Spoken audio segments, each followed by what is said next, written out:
E aí, turma, tudo certo? Aqui é o Prof. Thor de novo, e hoje a gente vai ver a nossa quinta aula de matemática para a prova do Enem. Ela é sobre trigonometria e vamos começar. Beleza. Então, para começar aqui, eu separei uma frase que eu até escrevi aqui no quadro, que diz assim: a trigonometria parece que é sobre triângulos, mas na verdade ela é sobre círculos. Essa frase é muito interessante porque é um raciocínio bem importante da trigonometria passar de pensar só nos triângulos e entender como ela se comporta no círculo. É o que a gente vai tentar fazer na aula de hoje. E a gente vai começar então falando sobre uma coisa que é comum entre triângulos e círculos, que é o conceito de ângulo. A gente falou bastante de ângulo na aula de geometria plana. Eu vou colocar o link para ela aqui em cima. Mas a primeira coisa então é que a gente vai aprender agora uma nova medida de ângulo, que continua valendo, que é a abertura entre duas retas, mas agora a gente também consegue ver o ângulo dentro do círculo, usando os radianos. O radiano, ele é o tamanho da borda do círculo, que é dada por aquele ângulo em graus, né? Então, uma volta inteira, que é 360 graus, seria uma circunferência inteira também. Como a gente pega lá da fórmula da circunferência na geometria plana, né? A circunferência é 2π vezes o raio. A gente vai ver aqui daqui a pouco o ciclo trigonométrico, que é o círculo de raio 1, que a gente usa para estudar a trigonometria. Como então o raio é 1, 360 graus vai me dar 2π vezes o raio, que é 1. Então, 360 graus é 2π. Da mesma maneira que 180 graus é metade de uma circunferência, vale então π radianos. Eu coloquei até separado aqui, π radianos é 180 graus, porque essa é a relação que a gente usa para calcular, para montar uma regrinha de 3 e calcular ali quanto que cada ângulo é em graus. É um raciocínio útil que ajuda. Eu posso até fazer um exemplo aqui rapidinho. Montando a regra de 3, a gente tem que π radianos é 180 graus. Aqui está em rad, aqui está em graus. Quantos rad são 30 graus? Para resolver, a gente faz multiplicação cruzada. Vai ficar 30 vezes π é igual a 180 vezes x. Vou puxar aqui para cima. O 180 passa dividindo. Então, 30 vezes π sobre 180 é o nosso x. Aqui o zero corta com zero e eu vou simplificar por 3. Dividindo por 3 aqui em cima vai ficar só o π. Dividindo por 3 aqui embaixo vai sobrar 6. Então, 30 graus é π sobre 6 radianos. E vamos em frente. Quando a gente fala de trigonometria, a primeira coisa que a gente pensa é seno e cosseno. É a base da nossa trigonometria, né? Seno e o cosseno são valores entre -1 e 1. Então, o mínimo que o seno e o cosseno vão assumir é -1. Isso aparece bastante em questões, que vai ter alguma expressão que envolve o seno ou o cosseno e vai te perguntar o máximo ou o mínimo daquilo. E daí tu tem que pensar sempre, o máximo no seno ou no cosseno é 1. Independente do ângulo que for, o valor máximo que vai atingir é 1. E o mínimo é -1, analogamente. Então, todo ângulo tem o seu valor de seno e o seu valor de cosseno, tá bom? A gente também vai estudar a tangente. A tangente que é seno dividido pelo cosseno. Tem até aquela piada de que o seno bateu na porta do banheiro e o cosseno estava lá dentro e respondeu tangente! Ai, ai. Enfim, vamos falar agora então do ciclo trigonométrico. Ele é um círculo de raio 1, onde a gente marca os ângulos e é como a gente mede o seno e o cosseno. A gente faz a projeção vertical e a projeção horizontal. Eu quero ver algumas coisas aqui com vocês no ciclo trigonométrico que eu marquei, que eu coloquei o print aqui à direita. A primeira coisa, então, é que o seno é a projeção desse cara é a projeção desse cara, ó, esse ângulo aqui é 90 graus, com o eixo y. Esse é o seno. O cosseno é a mesma coisa no eixo x. Uma coisa que eu quero que vocês percebam é que aqui a gente formou um triângulo retângulo. Esse pedaço aqui é parte de um retângulo, então ele é igual ao seno. Essa parte aqui de baixo é igual ao cosseno. Então a gente pode usar Pitágoras aqui. O que a gente pode falar? A gente pode dizer então que seno ao quadrado mais cosseno ao quadrado é igual a 1 ao quadrado. Vou deixar só 1, porque 1 ao quadrado é 1 mesmo, né? Então, ó, a hipotenusa é 1, seno e cosseno são os catetos. Usando Pitágoras, eu chego aqui nessa relação, essa relação que é super importante, tá bom? Eu deixei marcado aqui na figura o seno e o cosseno de 60, 59,99, porque eu não consegui colocar exatamente 60 quando eu estava mexendo ali. Mas 59,99 é praticamente a mesma coisa. Esse é um dos ângulos mais importantes que a gente tem. São 3 ângulos que vocês precisam saber de cabeça o seno e o cosseno deles, que é 30, 45 e 60. Eu botei aqui uma tabelinha com os valores de seno, cosseno e tangente desses ângulos aqui. Eu vou deixar ela aqui, tu pode tirar o print se quiser, mas eu deixei também uma em branco para a gente completar, porque eu tenho o bizu. É só a gente cantar a musiquinha. É em cima do Jingle Bells, sei que a gente está meio longe do Natal, mas é em cima do Jingle Bells. E é assim: 1, 2, 3, 3, 2, 1, tudo sobre 2. A raiz vem depois sobre o 3 e o 2. A tangente é diferente, veja só vocês. Raiz de 3 sobre 3, raiz de 3. Gostou? Se quiser ouvir de novo, pode voltar aí e ouvir. Eu vou explicar ela devagarinho e ir completando a tabelinha aqui. Como é que é? 1, 2, 3, 3, 2, 1, tudo sobre 2. Vou ter que cortar isso na edição, para não ficar muito demorado.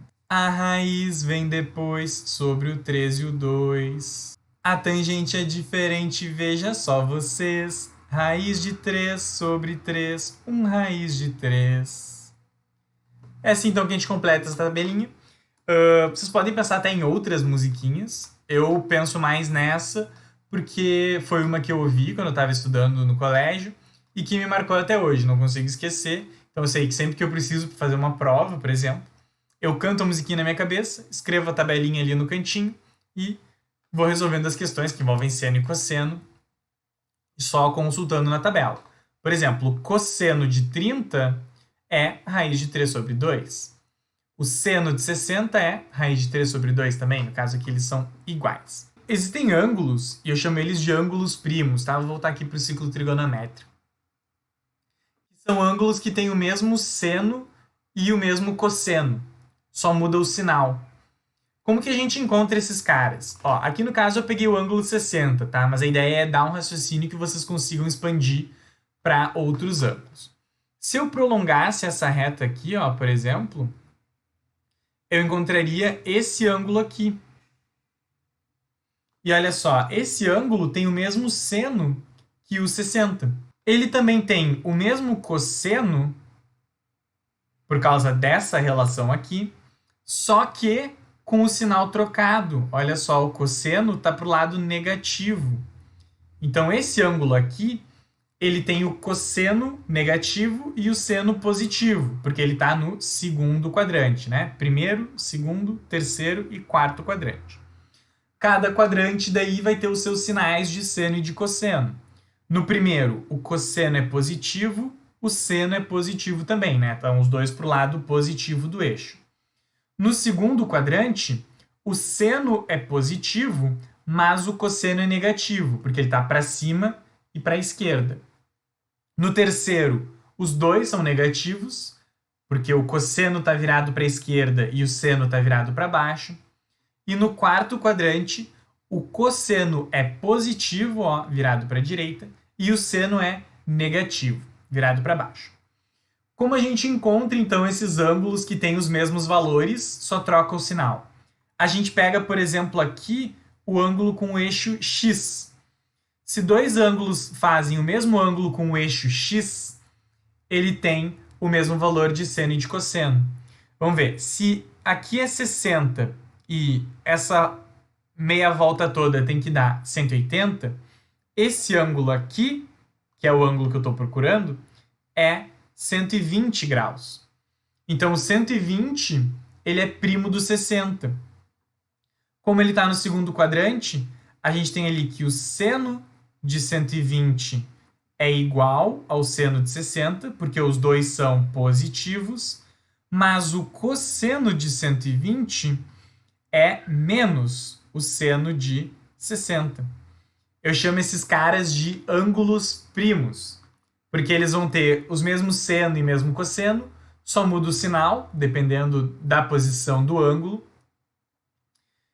E o que importa é que eles tenham o mesmo ângulo com o eixo x. Vou pegar, por exemplo, o próximo primo aqui, que tem, por exemplo, o mesmo valor do cosseno que o 120 e o mesmo valor que seno, só que negativo. Esse ângulo aqui tem que ser 60, certo? O ângulo com o eixo x tem que ser 60. Portanto, esse ângulo aqui, o terceiro ângulo, o ângulo que está no terceiro quadrante, ele é 180 mais 60, 240 graus. É esse ângulo aqui. O próximo primo ali eu vou deixar como exercício para vocês verem qual é.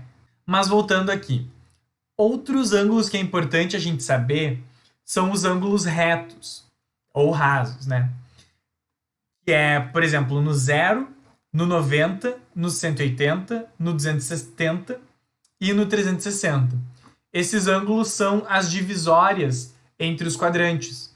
E eles sempre vão ter seno e cosseno 0 ou 1, ou menos 1. No caso do seno, o que a gente tem? O seno de 0 é 0. O seno de 90, quando ele está no máximo, é 1. No 180 ele volta a ser 0. E no 270 ele está no mínimo, que é menos 1. No 360, então, ele volta para o 0 e o resultado dá 0. Certo? Esses valores aqui são importantes de lembrar, mas eles são mais tranquilos de saber se tu pensa no ciclo trigonométrico. Eu vou postar uma aula no GeoGebra, é o próximo vídeo que eu vou postar, que vai ser em cima do ciclo trigonométrico, vou mexer nele. O cosseno, então, segue o mesmo padrão, só que ao invés de começar no 0, ele começa no 1. Ele faz 1, 0, menos 1, 0, 1. E a tangente, né, seno sobre cosseno, aqui vai dar 0.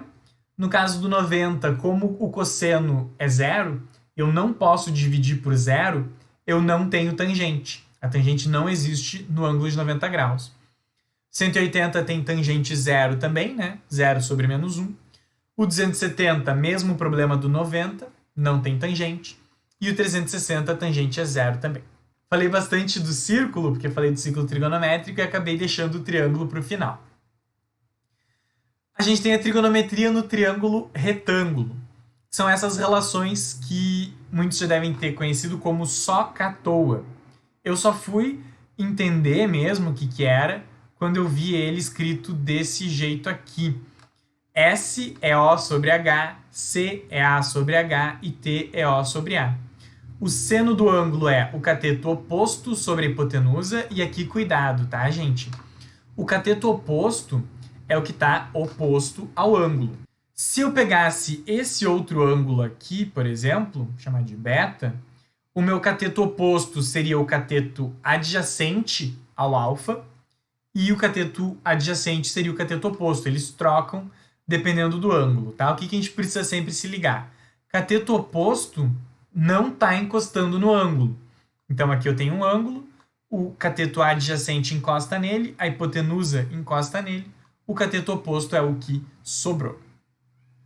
O cosseno do teu ângulo é cateto adjacente sobre a hipotenusa e a tangente é cateto oposto sobre cateto adjacente. Eu vou postar depois exercícios utilizando essas relações aqui, mas isso vai ficar para depois do vídeo usando o GeoGebra.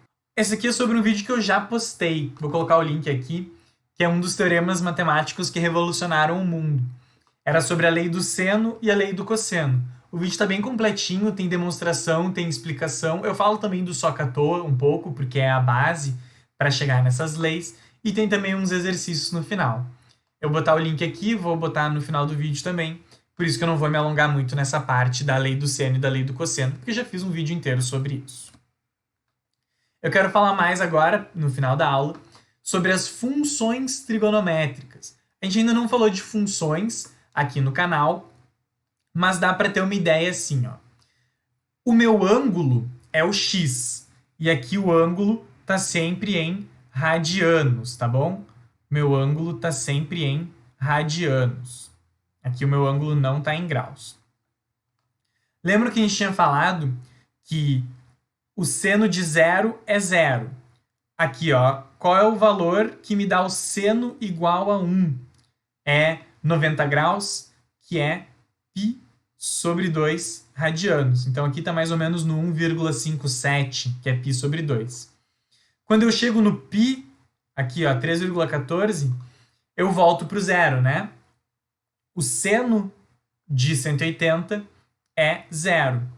Aqui, eu chego no z, tá aqui embaixo, ó, que é o valor que me dá o seno igual a menos 1, que é 270 graus, ou 3π sobre 2. E daí eu volto para o zero, né, quando eu chego no 360, que é aqui no 2π, certo? 6,28, mais ou menos. Então, essa aqui é a função seno. Todos os valores de x representam ângulos e a curva me dá o valor do seno em cada um desses pontos. Uma coisa que eu quero que vocês prestem atenção sobre as funções trigonométricas em geral. Elas são o que a gente chama de periódicas. Elas ficam se repetindo, porque a partir do 2π é como se eu estivesse dando mais voltas. Então essa curva aqui se repete. As funções trigonométricas são muito úteis para a gente avaliar fenômenos que são periódicos, como, por exemplo, a duração do dia. Se vocês pegam o solstício de inverno, que foi agora há pouco, né, dia 21 de junho, aqui no hemisfério sul, esse é o dia que tem a menor duração no ano. Então tá lá no mínimo, vai estar aqui, lá embaixo. A partir daqui, começa a aumentar o tamanho do dia, até chegar ao máximo no solstício de verão, 21 de dezembro. O equinócio, que é no começo do outono e no começo da primavera, tá nos zeros. Aqui, por exemplo, o B1 e o C1 são os equinócios, digamos assim. É 21 de março e 21 de setembro, se não me engano, os dias. São os dias que a noite e o dia têm a mesma duração. Então a gente pode usar as funções trigonométricas para modelar um problema desses. Sobre o seno ainda, é importante perceber que ele começa no zero, vai a 1, volta para o 0, menos 1 e 0, que nem aquela tabelinha que a gente viu 2 slides atrás. O cosseno, ele é um pouco diferente. Tem o mesmo período, ele se repete de 2π em 2π, mas ele começa no 1, começa no máximo, desce até o mínimo e depois sobe de volta até o máximo. Beleza, uma coisa aqui sobre os deslocamentos desse gráfico, então. Vou tentar ser breve, porque o que importa aqui é a ideia, tá? O que cada uma dessas letrinhas aqui faz? Ó, o A, ele soma fora da tua função, a função seno de x. O B, ele multiplica a tua função fora dela. O C multiplica dentro e o D vai somar dentro. Vamos ver o que cada uma dessas coisas faz. O A é um deslocamento vertical, então vai empurrar o nosso gráfico para cima ou para baixo, eu já vou mostrar exemplos. O B faz um alongamento vertical, então ele estica o gráfico para cima e para baixo. O C é um alongamento horizontal, e eu botei aqui entre parênteses inverso. Ele vai alongar ou comprimir o gráfico. E por que é inverso? Porque se a gente multiplica por um número grande, ele aperta o gráfico. Faria sentido como no B, quando a gente multiplica por um número grande no B, ele estica bastante. Quando a gente multiplica por um número grande no C, ele comprime bastante. Enquanto que se a gente multiplica por um número pequeno, por exemplo, 0, alguma coisa, ou uma fração, que o numerador é menor que o denominador, aí ele estica o gráfico. O C é o deslocamento horizontal. Vai empurrar o nosso gráfico para um lado ou para o outro. E eu coloquei aqui inverso, porque se o teu D é negativo, ele empurra para a direita. Se o teu D é positivo, ele empurra para a esquerda. Isso é um pouco contra-instintivo. Eu vou mostrar aqui um pouquinho melhor como é que funciona. Então, primeira coisa, ó, deslocamento vertical. Eu peguei um exemplo de 2 mais seno de x. Eu teria a função seno de x aqui, ali vai bater no -1 e depois vai voltar. Só que eu empurrei ela 2 casinhas para cima, ó. Onde era 0 foi parar no 2. Aqui onde o nosso gráfico era 1 foi parar no 3. Aqui onde tinha voltado para o 0 foi no 2. Onde era -1 ali embaixo veio parar no 1, né? -1 mais 2 é 1. Então todo o meu gráfico foi puxado 2 casas para cima. Se fosse um valor negativo, né? Se fosse seno de x menos 2, aí estaria tudo 2 casas para baixo. O valor de b, que é o que multiplica o seno, ele faz o alongamento vertical. Aqui no caso eu já multipliquei por um valor negativo, porque sempre que eu multiplico por um valor negativo, a minha função troca. Ó, o seno normal estaria aqui, né? Esse aqui seria a função seno normal. Esse pontinho aqui está no mesmo, tá? Os zeros continuam no mesmo lugar. Como eu multipliquei por um número negativo, eu inverti. O que era negativo ficou positivo e vice-versa. Só que como eu multipliquei por 2 também, a minha amplitude aumentou. Antes eu ia do 0 para o 1. Agora eu vou do 0 para o -2. E o mínimo também troca, né? Antes eu estava do -1 até o 1 no seno. Agora eu estou do -2 até o +2. Eu estiquei o meu gráfico. Quando eu multiplico por um número assim, é importante perceber que os zeros se mantêm. Esses valores aqui todos que são 0 continuam iguais, porque eu teria -2 vezes 0, que daria 0 também. E o período também continua o mesmo. O que muda o período é o alongamento horizontal. É quando eu multiplico lá dentro do x. E aqui eu botei inverso também, porque quando eu multiplico por um número grande, eu comprimo a minha função.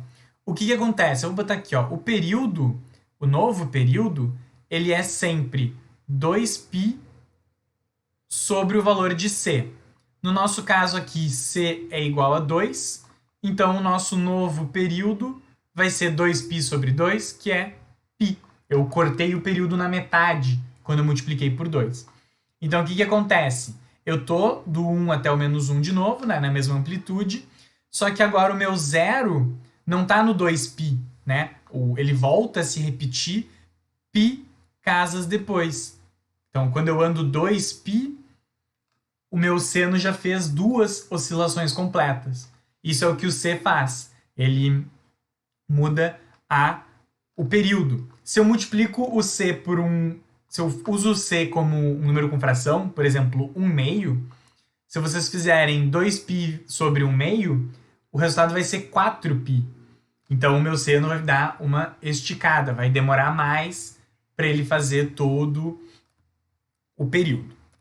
Por último, então, o deslocamento horizontal. Esse aqui é até um pouco mais difícil de ver, porque ó, o seno ele começa no 0, vai a 1, volta para o 0, vai a -1 e volta para o 0. No caso aqui, eu peguei o D como -π sobre 2. Então, como eu disse, né, é o inverso. Como o meu D é negativo, o meu gráfico anda para a direita. Então, o meu gráfico, que era para estar começando aqui, no 0, 0, está começando π sobre 2 casas para a direita. E daí o que estava aqui antes, né, porque o seno ele é contínuo para os dois lados, apareceu ali no começo do gráfico. Botei ali que é o inverso também, porque se fosse x mais π sobre 2, aí estaria começando a partir daqui, certo? Porque daí o meu gráfico todo teria andado π sobre 2 casas para a esquerda. Tudo certo então, gente? Qualquer dúvida vocês podem colocar aqui nos comentários, que eu sempre respondo, tá bom? Se você assistiu a aula até aqui, não esquece de deixar o like e se inscrever no canal. É muito importante para mim, que está começando agora, e é de graça também para quem deixa, né? Eu vou colocar aqui também indicações de vídeos do meu canal para você continuar estudando matemática para Enem. Feito então, turma. Abraço e bons estudos!